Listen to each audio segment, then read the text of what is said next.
On the People's Voice, we're going to be talking about Nigeria's government's rejection of IMF's call for further devaluation of the naira. We will also take a look at the rising cost of crude oil and its impact on our economy, as oil marketers already suggesting that petrol should be sold for not less than 185 naira per liter. And then, of course, we'll look at the reason the Central Bank of Nigeria banned cryptocurrency and its impact on the economy. Our guest is Dr. Desmond O. Echeta, a senior lecturer in economics at the Imo State Polytechnic, Omagwo Haji. He's a public sector economist also. Good morning. Good morning, Paul, and our listeners. Yes. Oh, well, it's very usual of us to peep into what the local tabloids are reporting, and so we have 3 tabloids for consideration this morning. All right, let's start with News Echo this morning. EFCC quizzes ex-Okorocha's aide. That's on page 10. APC will take over Anambra in November. That's according to the Minister of Labour and Productivity, Chris Ngige.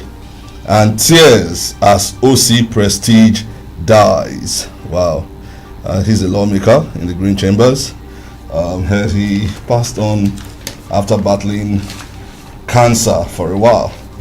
Enugu police arrest 30-year-old man for raping 5-year-old girl.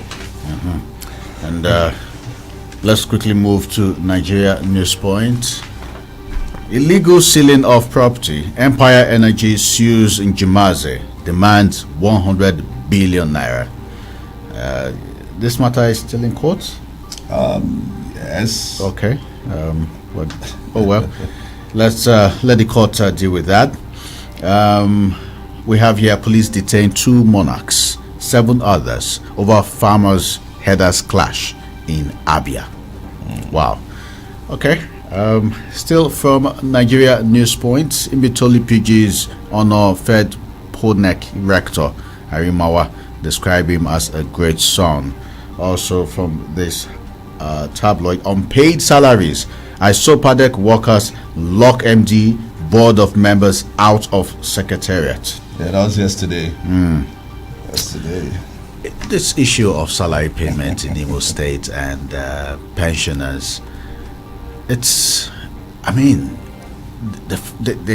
sometimes when we're talking some other matters, you find callers taking the conversation back to the issue of payment of salaries and pension, because of course the government on one hand says they've paid every legitimate worker, and then you find workers who insist that they are legitimate calling for government's attention to their plea. Yes, the scenario we saw in Isopadek yesterday is just many of such scenarios we've witnessed in the past. But again, I just feel and think that the government should be able to be more responsive to the matter. The matter that has to do with salary payment.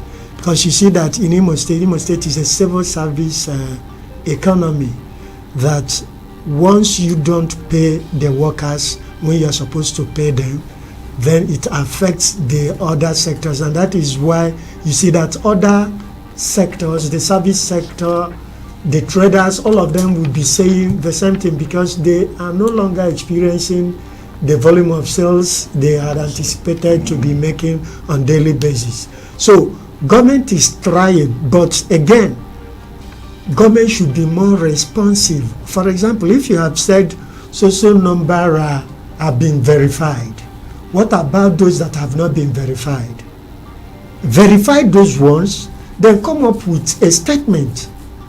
I am not also saying that there are no frauds here and there, but if there are frauds, they should be fished out, and those people should be dealt with comprehensively, so that the other people that do not have any problem should be able to get their wages. In fact, if you have worked, you should be able to get your worker wages. deserves his wage.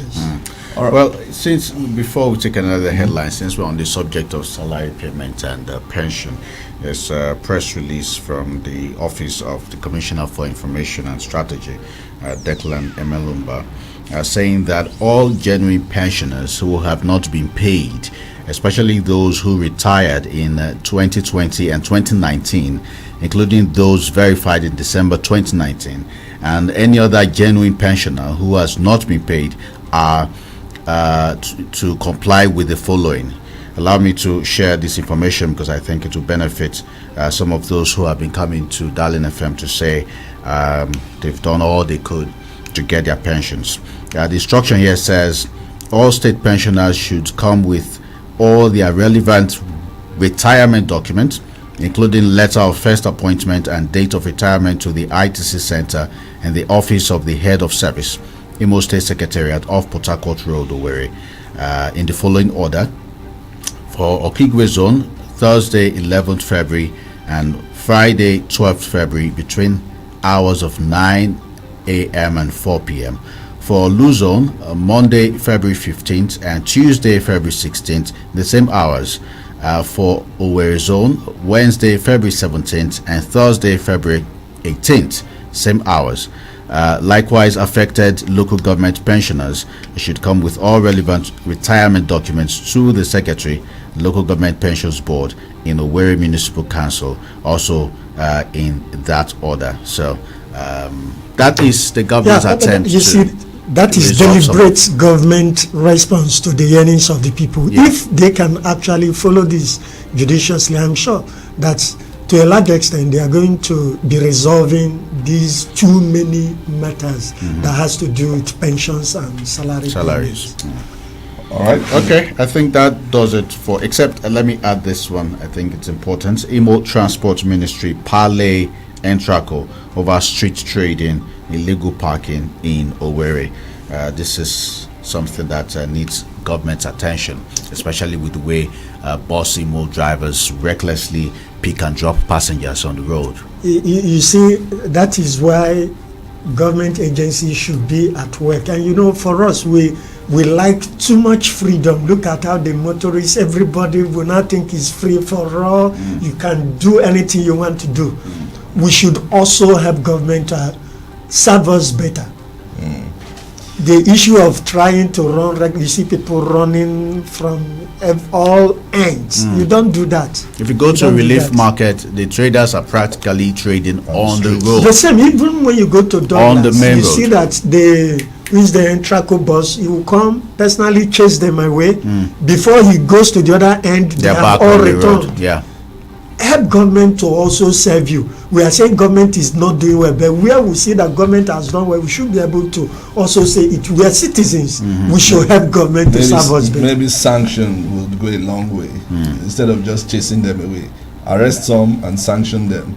By the time you arrest them also, then it will not be the case of high-handedness. Yeah. Okay. So we should be able to respect ourselves. Yeah, but just like you've noticed that they chase them, before they get to the other end, they are back. Other people have seen that. So when you start sanctioning, it will mean that at least they've given it a human face. I think that's the way to go. All right, now the news bearer this morning, it's Ilemi Igbo reacts over Imo APC membership registration revalidation.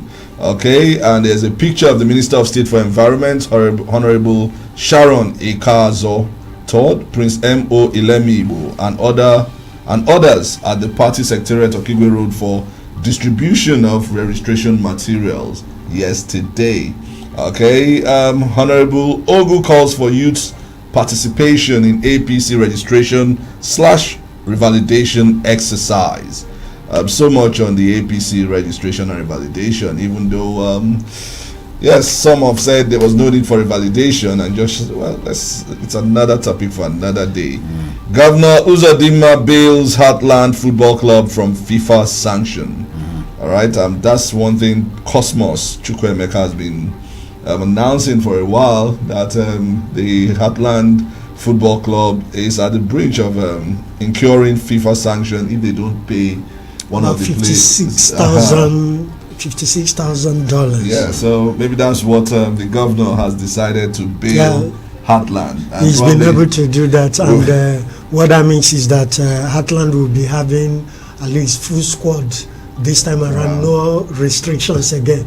So we hope that Heartland does well in the nearest future, because as we speak now, I think they are 15th on the log. And you know what that means. We hope and pray that with what the governor has done, that it is going to serve as a buffer. And again, let the players also be paid, because this issue of wages is also revolving around they are not doing well. So we hope that government, the way they've reacted and responded to this particular $56,000, that they will also do that with respect to payment of their wages, so they continue to make us proud. Okay. All right. The reason we have an economist here in the studio is to take a look at some economic policies embarked on by this government and matters arising from our inactions.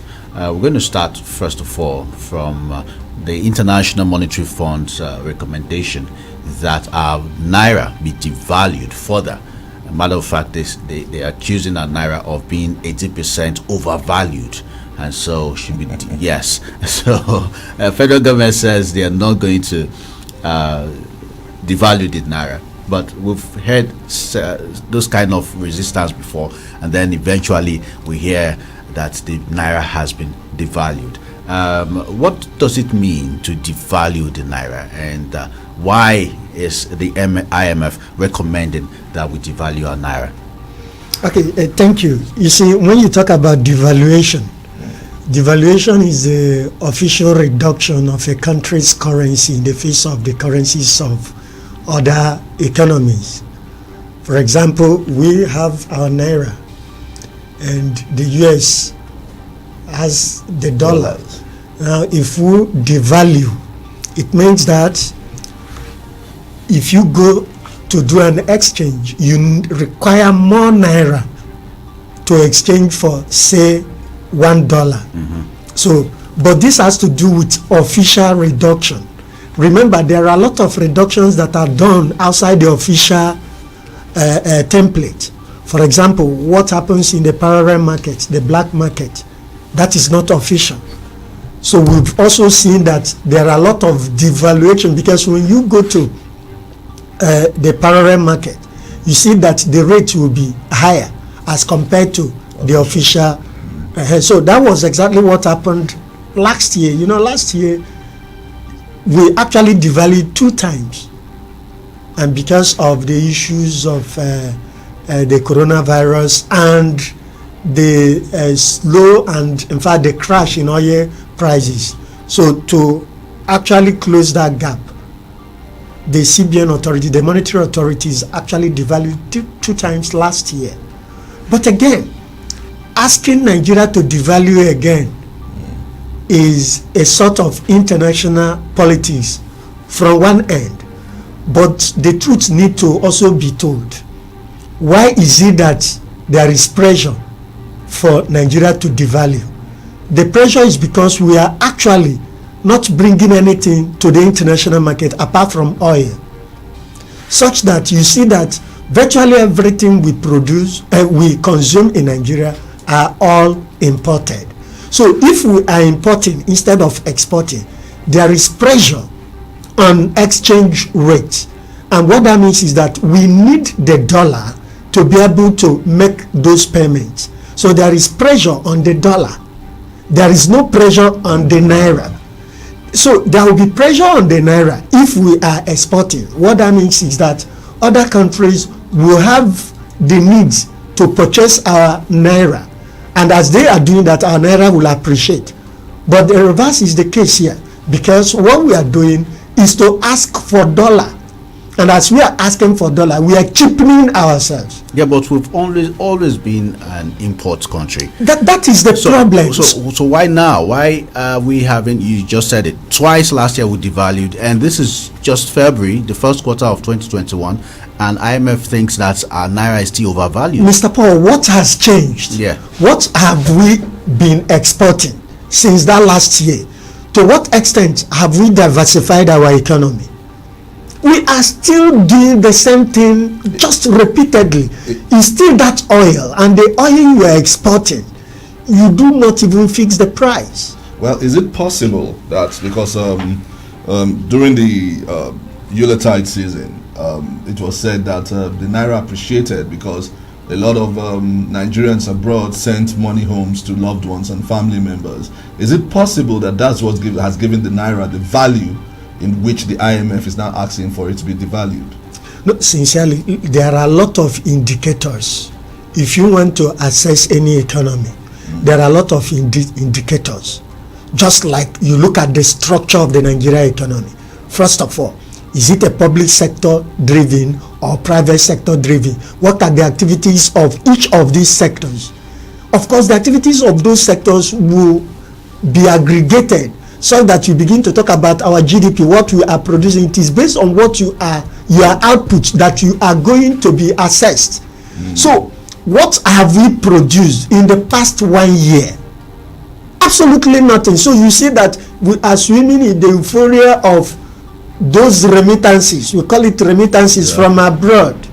Our brothers and sisters living overseas, by the time they send money across here, will now begin to live, swim in the euphoria of doing well, when actually we are not doing well.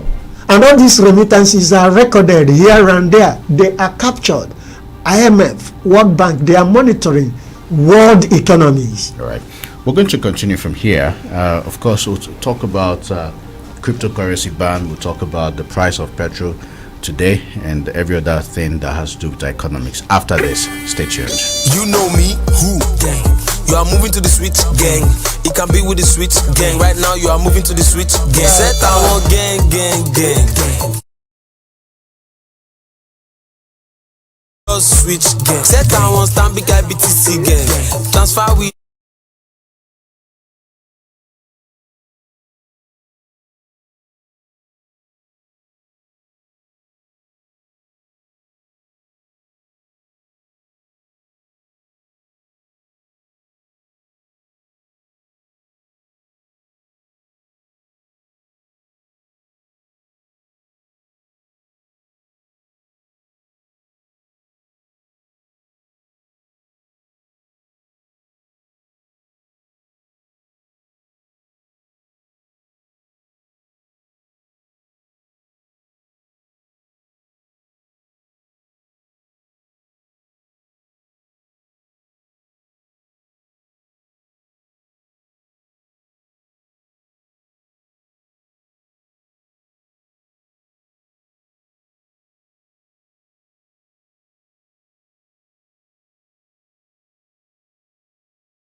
It's 26 past 9. You're tuned to 107.3 Darling FM. We still have Dr. Desmond O. Echeta, a senior lecturer in economics, here in the studio. And we've spent the first 10-15 minutes talking about why the IMF wants us to devalue our naira. Simply put, we are not generating enough reason for the naira to have value, and so inevitably you devalue. All right, and the only way you can give the naira value is when you start exporting. And our guest here says we're not exporting, instead we are heavily importing. We will talk about more of that later on, but let's move on to the fact that the price of crude oil is going up. As of this morning, $61 per barrel, and consequently we have to pay more for the price of petrol. It just don't make sense to a layman who don't understand the economics. On one hand, the price of crude oil, which we export, is increasing. We're making more money from it, but the citizens of Nigeria have to pay more to buy a liter of petrol. Help us understand this. Okay, thank you. This is simple economics. You see, when you talk about liberalization or deregulation, it means you are allowing yourself to interact with the rest of the world. So we are actually responding to what happens in the international oil market. If the price of the raw material has increased, right? Because the crude is the raw material. If the price has increased, automatically the price of those other ones should also increase. And that is exactly what has happened, responding to trade liberalization and deregulation. What that means also is that if the international oil price drops, then the petrol price will also drop. That is just simple economics. You don't expect the international oil price to increase, and you not expect the petrol price to also decrease. It has to increase. Even if we were producing now, our look at own it. refined. You see, when you say you are producing, what you are producing, how many refineries do you have in Nigeria? No, I mean, if we were producing our own petrol, right, would this world economics apply to us? You see, now we are still saying the same thing. Of all the raw material, the crude oil is the raw material. You produce the raw material and export it. Somebody elsewhere, through a certain production function, has been able to refine it. And you go back to import what you had exported, the raw material. Now, the price, the cost of production at maybe, let's say in China, in US, your trading partners, the cost of production will be factored into the final consumption price. And that is why for you to now import, they will give you their own terms. Yeah, I get that. What I'm asking, because a lot of people will say the reason we are paying more for petrol is because our refineries are not working. Yes. And so I'm asking, if our refineries were working, and instead of sending the crude oil out of the country and they will go buy back into the country the petroleum, are we going to have lower price of Yes, petrol we are going to have, if we start producing our own petrol yes, in Nigeria? not that we are going to have lower prices per se, but the increase might not be this much, because we will have some economies of scale. We won't be talking about, say, transporting it from wherever country coming back to our own country. They could just refine here, and you see those tankers will go and lift from one point to the other. So the cost of lifting, maybe cost of transportation, would have been taken care of. Yeah, correct me if I'm wrong, because you said earlier on that it's to we are dancing to the dictates of the international market. Yes. And right now we notice that anytime there seems to be a glut and the prices go down in the international market, OPEC comes and start fixing production unit for each country so as to shore up the price. Is it not probably robbing Peter to pay Paul? No. OPEC is a cartel, and what the cartel does is to protect her members. So who is protecting ordinary Nigerians right now? No, that is why we are saying you should diversify. Don't rely only on that oil. Don't rely on oil alone, because the oil you are relying on, you do not control what happens there. There is a body that is actually regulating, and what they do is to see that all members will be taken care of at the end of the day. There should be Pareto optimality at the end of the day, so that whatever thing they are, for example, if you just allow individual countries to go and do their thing, I tell you, Saudi Arabia can just flood the international oil market with their product, and Nigeria will be out. So that is why we are under that cartel, OPEC. So they regulate, they tell you, oh, this is the quota you are going to produce, and this is the amount you are going to be selling.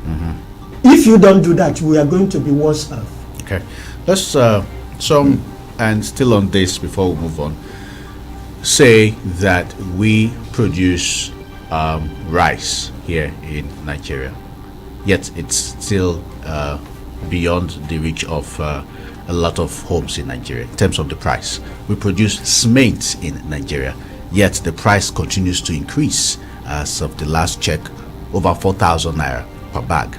We produce fertilizer in Nigeria, yet a lot of farmers rely on government subsidy to buy fertilizer. Where I'm going to with this is, it's also similar to this crude oil talk. We produce the crude, but we say we are paying more because we are not refining the product in Nigeria. That's why it is expensive. But these other commodities I just mentioned are produced, packaged in Nigeria, yet still very expensive. Where are we missing it? No, the reason is that you have not produced enough. No, for example, the cement you mentioned, it's 4,250 or 4,250 naira here as at the last check. But that same cement produced by Dangote is about 800 naira if you put it in the Ghanaian market. Okay, let's forget about the cement. Let's talk about rice. Okay. That is staple food product, because every family consumes rice. There are some families that are not building now, but you must eat. So what is the quantum of rice you have produced? What is the quality of rice you have produced? Remember, in fact, we started eating rice immediately the borders were opened. That is when we started seeing rice to eat. It was there in the market, maybe more expensive. Good, because you know why it is more expensive? Because you have not produced enough. If you have enough of it, then price will automatically go down. Price will come down if you have large quantity, because you go to Mr. A is having rice, Mr. B is having rice, Mr. C is having rice. There is competition. Then the forces of demand and supply will automatically fix the price. When much is supplied into the market, what happens? The price drops. Then when less is supplied into the market, the price goes up. This is just little economics. Says law that supply creates its own demand. So whatever thing you bring to the market, that is what the people will want to buy. And again, if you bring less, then you're creating scarcity. And once there is scarcity, then price will go up, because people will say, where is the rice? Where is the rice? We can't find it. Oh, the one I have is 30,000, is 40,000. Some middlemen we've heard are hoarding some of these products, especially like the rice. The reason they are also hoarding it, they formed a cartel. the reason they are hoarding it is also because you do not have enough production. Otherwise, you are hoarding, I am hoarding. Before you know, there's what we call crisis of probably hoarding to create that artificial scarcity. Do you know that to push the price up? Do you know that rice has an expiry date? Yeah. So if you hoard it, to what extent are you going to hoard it? You are hoarding, the other person is hoarding. Before you know it, those things will get spoiled. So the reason the prices are going up is that we are not producing enough. So what do? It's just to put our production function in such a way that we begin to produce enough. All right, let's quickly talk, pick your thoughts on the ban on cryptocurrency before we enjoy embrace calls. So much has been said about the ban of cryptocurrency. Of course, Central Bank of Nigeria has given their reasons why they feel that it's in the interest of the nation to ban what they call transaction in disguise. Okay, but of course, those who argue for say that it cannot be banned. My question is simple.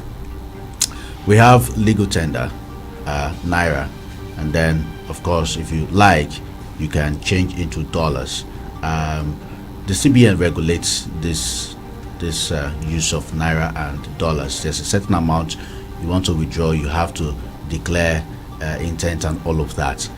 So same with what the CBN is trying to do with cryptocurrency. We don't trust this tender, this means of transaction, and so we don't want it in our space. Why is it?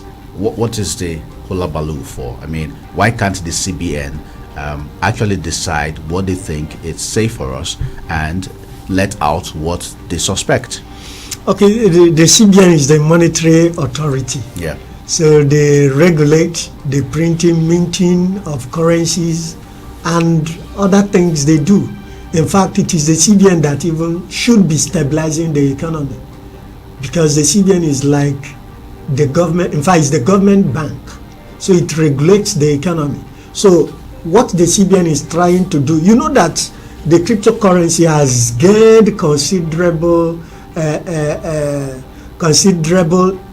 people have gained considerable interest in cryptocurrency in the past 2-3 years now. For example, do you know that last year alone, in 1 month, over $200 million in 1 month was traded on Bitcoin. Now, the same in 1 quarter, second quarter of 2020, the whole of Nigeria Stock Exchange, the total trade amounted to 141 million US dollars in 1 quarter. But in 1 month, Bitcoin alone had $200 million. What does that tell you? People are moving into digital currency as compared to the fiat money. Like what CBN does, what they are regulating is the fiat money. The note, the naira note you are using is because government says it's money. That is why it is money. Because government says it's money. That's why we call it fiat money. But before now, currencies were backed by gold. There is no currency that will come up at the end of the day that is not backed by gold for such currency to make any good impact. But as economies evolve, we discover that you can't continue to have the gold. So there is need for government to come up and say, oh, let this paper serve as money. And that paper is serving as money because it has government backing. Now, if you check, the Bitcoin or the cryptocurrency is not regulated by CBNs of various countries. There is just a tool. They interact, so you can actually make your transaction not passing through the CBN authorities, and they feel that it portends a lot of dangers. Of course, the CBN authorities had accused some people of sponsoring terrorism through that and all that.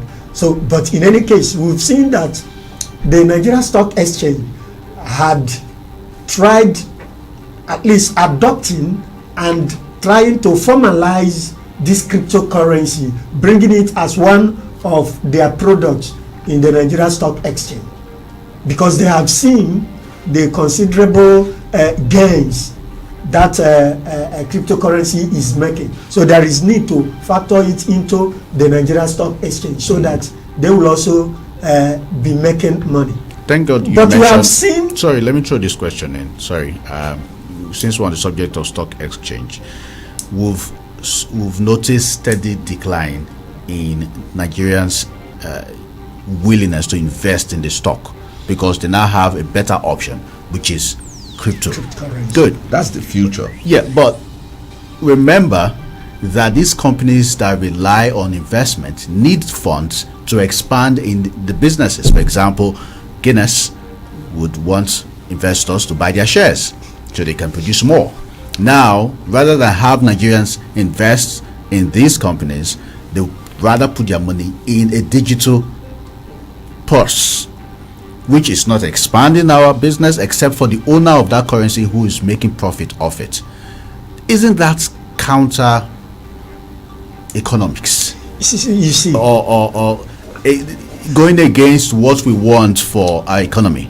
You see, when you talk about portfolio management, for example, some people may not even want to keep their money in banks. They prefer to buy land and build houses. Do you know some people? Yeah. But that does not mean that some other persons will not also pick interest in maybe buying shares.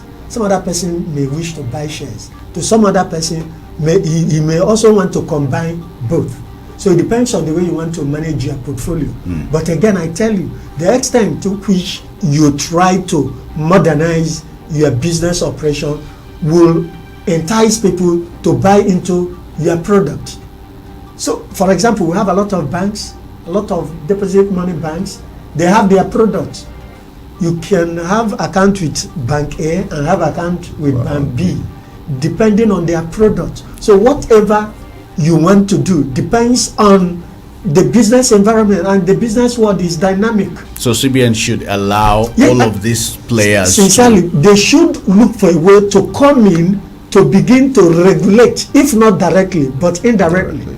For example, if they can synergize with Nigeria Stock Exchange and allow this pass through the Nigeria Stock Exchange, they could now begin to interact and synergize to see that at the end of the day, the investors will not be scared. All right, hold your thoughts. Let's bring in some calls now. 0815-050-1073 is the number to call to share your thoughts on all that have been said so far. Maybe not all, but the one that directly affects you. All right, please, when you do call, turn down the volume on your radio. Hello, good morning. Good morning. Good morning. My name is Cross Chijudu Umaja. All right. Good morning, our guest in the studio. Good morning. Good morning, my friend, Paul Zandas, about calling the program. Good morning. Yes, I think talking about federal government banning banks for maybe opening up engaging in this stock currency as the case may be. I think the central bank will attack in our secondary school there, but they are the banker of all bankers. And the size control over the commercial banks. And they don't have it there. I think they have no option than to accept the central bank to the book line and sinker. While I want Nigeria to make sure that they are made they take a very good effort in patronizing this type of currency, because at the end of the day, it may not be to their best interest. So to be forewarned, the saying goes is to be forearmed. And therefore, I want Nigerians to actually find some more useful ventures to invest their money that will grow an economy that is in recession now. Instead of maybe this one that is not very, very explicit to many Nigerians.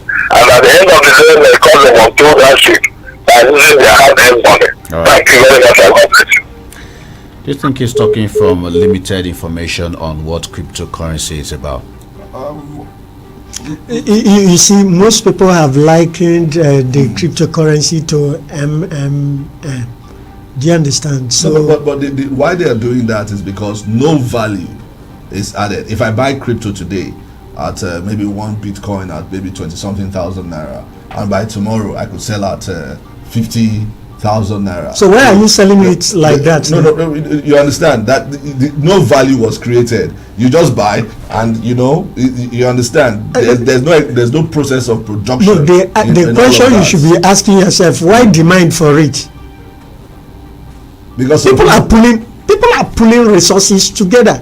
Others could also go and borrow from that pool. You can borrow from that pool. As you are borrowing, okay, how did banking operations? How did it start? It started by when the goldsmith, people come to keep their gold with the goldsmith, and at a time the goldsmith discovered that not all those that come to deposit their gold with them come the same time to pick those gold. So he said, okay, since not all of them come at the same time, some people may have need for that gold, let me give it to them. But for me to give it to them, they have to pay something on top. So they were coming from the back door to pick those gold. And when they want to return the gold, maybe I've given you 20 gold, you give me 21 gold when you are returning it.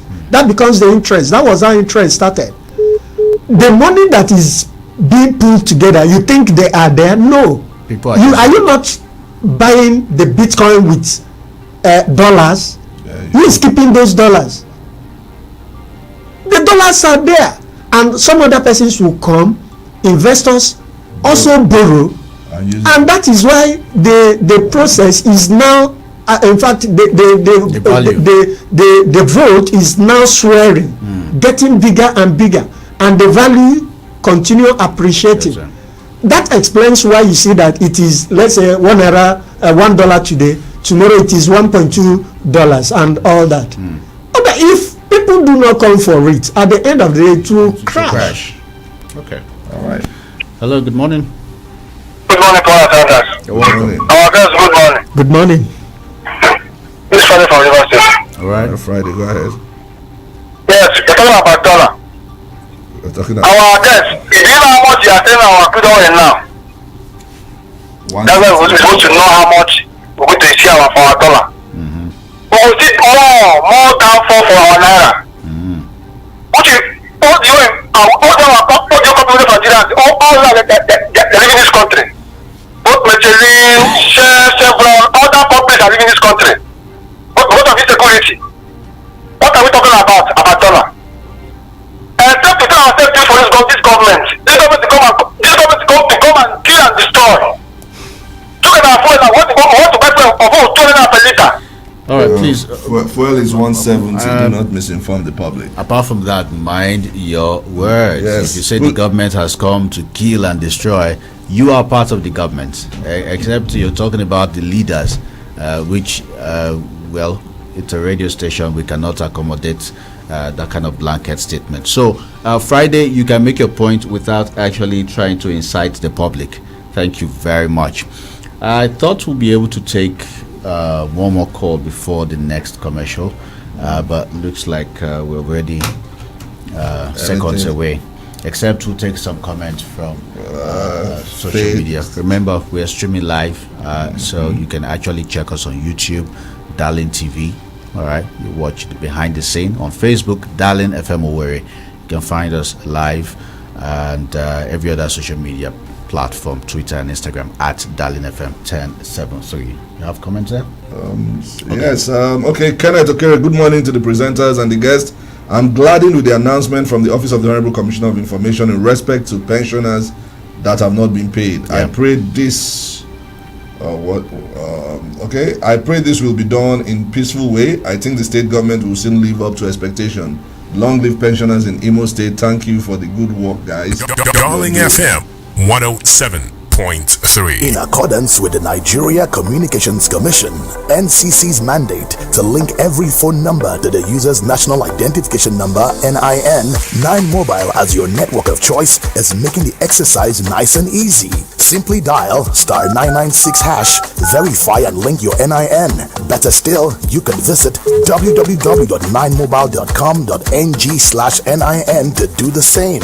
Remember, the stitching time saves all the 9 Mobile benefits you've always enjoyed, so hurry now. Make your life better with BBC News Pidgin. To get better for this world, you suppose know wetin dey. Make better tori ginger you from your domot to the whole world. Because when you see every for the world, anything dey possible. Make your life better. Search for BBC News Pidgin.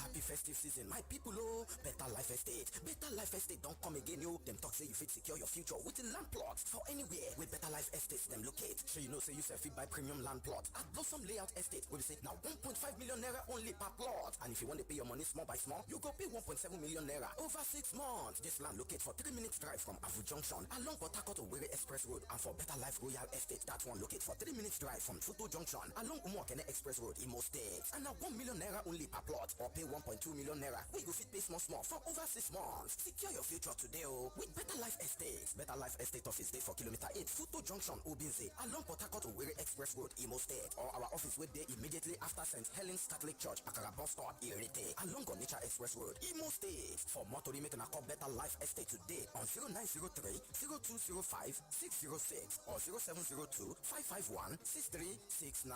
Better Life Estate. You self must become landlord. Stanbic IBTC gang. Okay, happen to life gang. Set I want your pension of Lagos.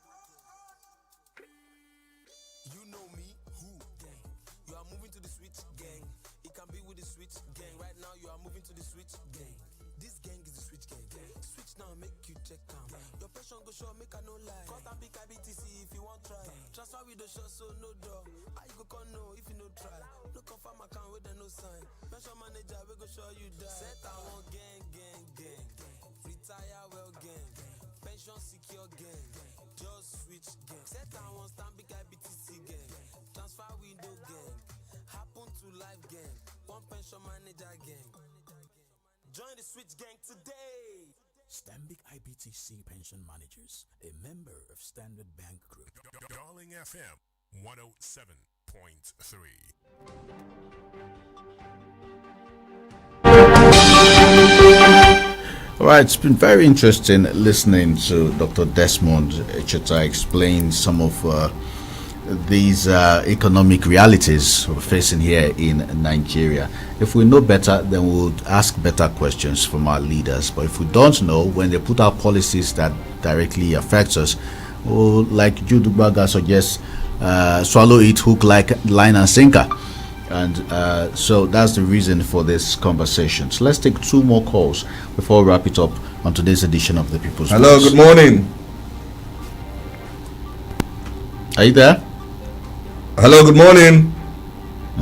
All right, that's not connecting. All right, 0815-050-1073. Well, let's take another message from our live streaming here. This one is about parking, the headline on buses and parking anyhow in the state. Yeah. Kisley Ugwebu says government should do the needful by giving us road signs, parking signs, and the rest of them. How do you expect us to know where to park or not to park? Do you think everybody resides in Owerri? That's a great comment. You understand? Really. So there's need for, if you're going to have any kind of enforcement, there should be signs, and not those tiny signs. Because I recall in the days of trying to arrest people for going through one-way roads, they show you one small sign that's not even visible. More than my 2 palms put together, and they say that's the sign. And I'm wondering how is a driver supposed to see that to know that this is one way? And even the method of enforcement. Yes, jumping out as it looks as if it's a tactical way to exploit the people. You know. Anyway, let's not derail. Yeah, but they should do the needful. All right, we'll take this call, perhaps our last call. Good morning. Yeah, good morning. Good morning. Tell us your name and where you're calling from. Yeah, this is Abuja from Okeke. All right, Abuja, go ahead. You have the floor. Yeah, you see, the hiking petroleum distinct price is very unfortunate in a country that produces that the fuel. But what one should know is that one of the reasons could be because our refineries are not functioning. If the federal government can help us reactivate all our refineries instead of sending them abroad and sending them back to Nigeria, then the prices will be very cheap for us. Because if by the time they send it, it must have encountered some cost. By the time they will return it back, it must encounter some cost. Then when all these things are put together, then the fuel will be beefed up in Nigeria. So is there no way our government can do all these things, reactivate all our refineries, or create even more ones, so that Nigerians can benefit from what is obtainable in their country. This is my just question. Okay. Yeah, Dr. Desmond, let's look at it critically. The government, the present administration under President Muhammad Buhari, promised to give us refineries from once they are voted into power. And about 6 years down the line now, that has not seen the light of the day. Dangote is building a private refinery, and it's as if the whole country is just waiting for that. That's going to be our Uhuru. Is that how it's going to play out? No, but you say he made promise. Yes, that was part of his campaign promise. But it's not God. It's only God that makes promises and is kept. Human beings will make promises. But this is what you use to get votes from the electorate. You assured them of. He promised £1 to $1. So no, the last time what is magical about building a refinery? If Dangote, an individual, can do it, why can't the federal government of Nigeria do that? The problem is with the leadership. We have leadership deficit in Nigeria. So we'll keep going round until we get genuine leaders. Once we get genuine leaders, things will begin to work. Personally, I don't think the reason we're paying more for fuel is because we don't have refineries. That's the reason. But I gave you examples of the other commodities that we are producing, yet are still very, but very I have also expensive. told you that I have also told you that we are not producing enough. So 3 refineries enough for the entire country? A population of over 2 million? Do we have any Because functional refinery? Yeah, but the point is, they are all not producing. They are all more. Now let me tell you, when did they build those refineries? The 70s. 70s, 80s, 80s, 70s. No, They are already 80s. 80s. They are already obsolete. So you can imagine that the vehicles you are using that were built in the 80s, in the 90s, in the 2000s, how efficient are they now? So a lot of resources will be required to be able to even refurbish those refineries. That at the end of the day, you see that building new refineries will even be cost effective. okay, let's anchor here. Yeah. Dr. Desmond Owecheta is a senior lecturer in economics at the Imo State Polytechnic, Magwo Haji. He's also a public sector economist. We appreciate your time.